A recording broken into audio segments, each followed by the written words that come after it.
High guys, welcome to my learn বগেট channel. আমি Rikita Chakraborty and আজকে যেটা আমি বলবো সেটা হচ্ছে আমি এখানে 5টা ওয়ার্ডস লিখে নিয়েছি। তো do you know this words? তার মানে হচ্ছে আমি এখানে যে ওয়ার্ডসটা আপনাকে বলবো সেটা হচ্ছে কুকিং রিলেটেড। আমরা এই ওয়ার্ডসগুলো জানি কিন্তু আমরা না ইউজ করতে ভুলে যাই। Obviously this are very simple. তো ওয়ার্ডসগুলো দেখে নিই। প্রথম আমার ওয়ার্ডস যেটা হচ্ছে সেটা হচ্ছে রেসিপি। রেসিপি মানে কি? রেসিপি মানে হয় কোনো একটা প্রণালী, রান্নার প্রণালী আমরা বলে থাকি, বা কোনো একটা রান্নাকেই বলে থাকি, যেটাকে রেসিপি বলে থাকি। তো নেক্সট হচ্ছে আমাদের, সেটা বহুত ইম্পর্টেন্ট, সেটা হচ্ছে ইনগ্রিডিয়েন্টস। ইনগ্রিডিয়েন্টস মানে হচ্ছে কোনো রান্না যখন হবে সেটাতে আমরা কি উপাদান যোগ করব, মানে কি উপাদান আমরা অ্যাডেড করব, সেটাই মানে হচ্ছে ইনগ্রিডিয়েন্টস। তো ইনগ্রিডিয়েন্টস পরে আসছে আমাদের হলো boil.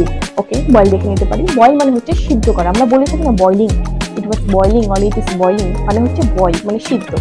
Okay, it is also very basic ওয়ার্ডস।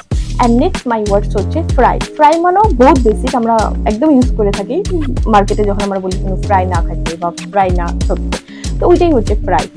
আর তারপর আমার ওয়ার্ডস হচ্ছে, এটা তো মেনলি আমরা অতটা জানি না, কিন্তু অবভিয়াসলি আমি বলে দেবো, সেটা হচ্ছে সিমা। সিমা, SIMMER হয়, কিন্তু আমরা এখানে যেটা প্রোনাউন্সিয়েশন করবো সেটা হলো সিমা, মানে আস্তে আস্তে রান্না করা। Okay guys, so my 5 words cooking related is finished. So I hope you learned something in my videos. I'll come again in next parts. Okay guys, bye bye. I hope you like the videos and please subscribe if you like it. Bye.